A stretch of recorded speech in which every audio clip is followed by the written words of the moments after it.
নমস্কার, তপস্বী রান্নাঘরে সকলকে স্বাগত। শুরু করছি নতুন একটা দিনের নতুন একটা রেসিপি।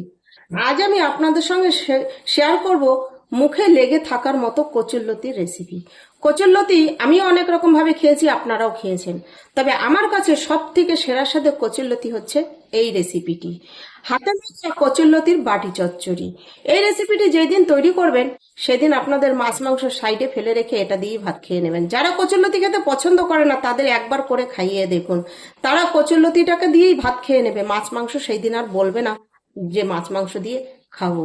আর সেন্টও হয় অসাধারণ। আপনারা যেদিন এই কচুরলতিটি রান্না করবেন মনে হবে ঘরে মাটন রান্না হচ্ছে। তাহলে আমি কচুরলতিটি কিভাবে তৈরি করলাম, আর দেরি না করে রেসিপিটি শুরু করা যাক। দেখুন, এখানে আমি কচুরলতি আগে থেকে বেছে ভালো করে নুন আর জল দিয়ে ভালো করে ধুয়ে নিয়েছি।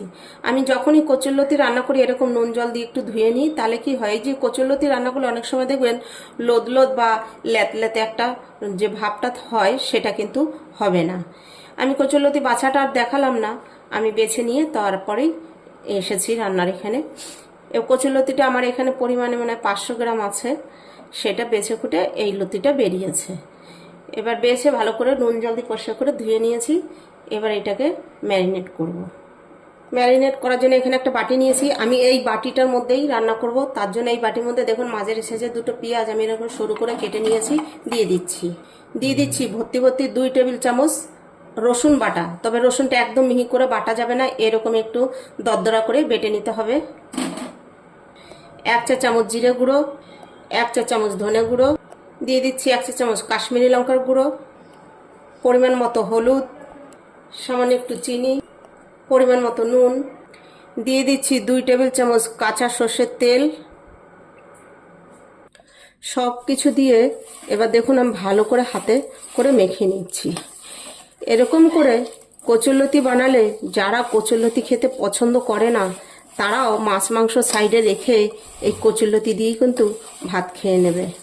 এরকম হাতে মাখা কচুরলতির বাটি চচ্চড়ি খেতে যে কি স্বাদ হয়, অসাধারণ লাগে।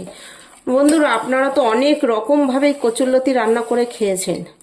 আজকে আমি যেভাবে এই কচুরলতি এই যে রান্না করছি, আপনারা এইরকম করে একবার কচুরলতি রান্না করে খেয়ে দেখবেন।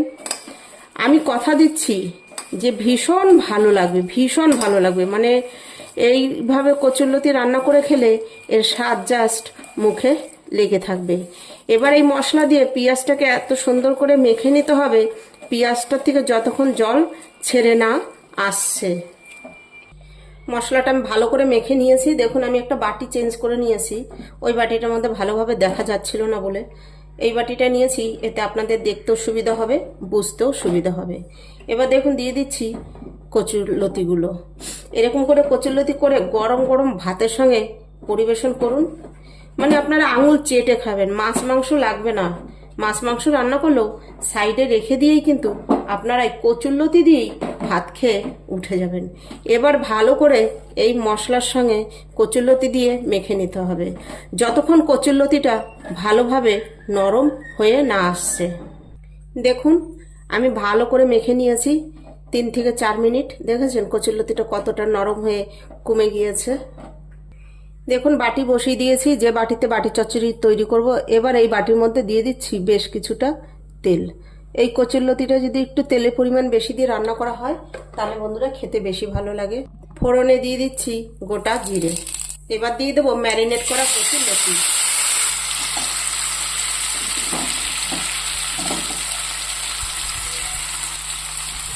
এবার দিয়ে দিচ্ছি বেশ কিছুটা কাঁচা লঙ্কা, বেটে রেখেছি কাঁচা লঙ্কা। একটু ঝালঝালই হবে এই রান্নাটা। কচুরলতি দেখবেন, কচু এগুলো একটু ঝালঝাল রান্না করলেই খেতে বেশি ভালো লাগে। ঝালটা আপনারা আপনাদের পছন্দ মতন দিতে পারেন। এবার ম্যারিনেট করার সময় লঙ্কাটা আমি কেন দিইনি, লঙ্কাটা তখন এই কারণে দিইনি, ওইটা দিয়ে যদি ম্যারিনেট করতাম না তাহলে খুব হাত জ্বালা করে আমার কাঁচা লঙ্কা দিয়ে। এটা শুকনো লঙ্কা হলে আমার কোনো অসুবিধা হতো না, কিন্তু কাঁচা লঙ্কা বাটা দিয়ে আমি ম্যারিনেট করলে আমার আজকে সারা দিন হাতটা জ্বালাতন করবে, ওই জন্যই আমি পরে দিয়েছি। এবার দিয়ে আঁচটা মাঝারি একটু লোতে রেখে 2 মিনিট একটু কষিয়ে নিতে হবে। দেখুন বন্ধুরা আমি আঁচ এরকম মাঝারি রেখে 2 মিনিট কষে নিয়েছি। এবার এখানে দিয়ে দিচ্ছি আগে থেকে হালকা করে ভেজে রেখেছি চিংড়ি মাছ, সেই চিংড়ি মাছ। আমি চিংড়ি মাছ ভাজাটা ইচ্ছা করেই আর আপনাদের সঙ্গে দেখালাম না, ভাজা করে নিয়েছি। আপনারা তো বুঝতেই পারছেন যে আমি হালকা করে চিংড়ি মাছটা ভেজে নিয়েছি। এবার চিংড়ি মাছটা দিয়েও ভালো করে দেখুন মিশিয়ে নিচ্ছি। চিংড়ি মাছ দিয়ে এরকম ভালো করে মিশিয়ে নিতে হবে। এই দেখুন চিংড়ি মাছ দিয়ে ভালো করে মিশিয়ে নিয়েছি।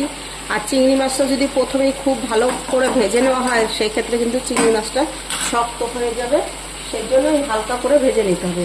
এবার দিয়ে দেবো এই যে যেই বাটিটার মধ্যে আমি লতিটা ম্যারিনেট করেছিলাম, ওই বাটিটা ধুয়েই সামান্য একটু জল দিয়ে এবার আমি দেখুন ভালো করে আবার মিশিয়ে দিচ্ছি। এখানে কিন্তু খুব বেশি জল দেওয়া যাবে না, এরপরে রান্নাটা হবে তো একদম লো আছে, তারপরে ধরুন পেঁয়াজের থেকে জল বেরোবে। বেশি পরিমাণ জল দিলে সেই ক্ষেত্রে লতিটা একদম গলে ঘাটা ঘাটা হয়ে যাবে, খেতে ভালো লাগবে না। এবার একটা ঢাকনা দিয়ে চাপা ঢাকা দিয়ে আঁচ লো করে 4 থেকে 5 মিনিট রান্না করে নেব। দেখুন বন্ধুরা, আমি এবার ঢাকনাটা সরিয়ে নিচ্ছি।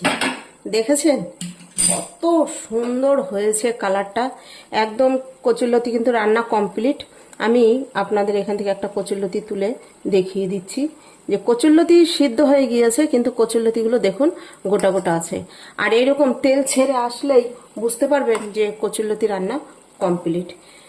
এই দেখুন, দেখেছেন কচুরলতি কিন্তু একদম গলে গিয়েছে।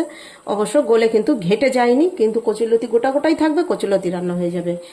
আর বন্ধুরা, এইরকম করে কচুরলতি রান্না করলে এত সুন্দর সেন্ট হয়, আপনারা একবার করলেই বুঝতে পারবেন। আর এটা খেতে অসাধারণ, মানে মাংস তো ফেল হবেই, আপনারা মাংস সাইডে রেখে কচুরলতি দিয়ে খেয়ে উঠে যাবেন, এতটাই টেস্টি হয়। একবার আপনারা বাড়িতে করুন, আমি যেভাবে করলাম সেম একইভাবে করবেন, প্রসেস চেঞ্জ করবেন না। করে দেখুন আর খেয়ে আমাকে কমেন্ট করে জানাবেন যে আপনাদের কাছে কিরকম লেগেছে। এবার আমি গ্যাস অফ করে দিচ্ছি। গ্যাস অফ করে দিয়ে এটা বাটি থেকে নামাবো না। এটা যেহেতু বাটি চচ্চড়ি, এরকম হাতে মাখা বাটি চচ্চড়ি একবার অবশ্যই ট্রাই করুন। অনেকভাবে কচুরলতি খেয়েছেন, আমি গ্যারান্টি দিয়ে বলছি এইরকম করে কচুরলতি একবার খেলে আপনাদের আর অন্যরকম ভাবে খেতে ইচ্ছা হবে না। আমার রেসিপিটি ভালো লাগলে লাইক কমেন্ট করুন আর বন্ধুদের সঙ্গে বেশি বেশি শেয়ার করুন। নতুন বন্ধুদের কাছে এখন তো অনুরোধ, আমার চ্যানেলটি সাবস্ক্রাইব করে আমার পাশে থাকুন, পাশে থাকা বেল আইকনটি প্রেস করে নোটিফিকেশনটি অন রাখুন।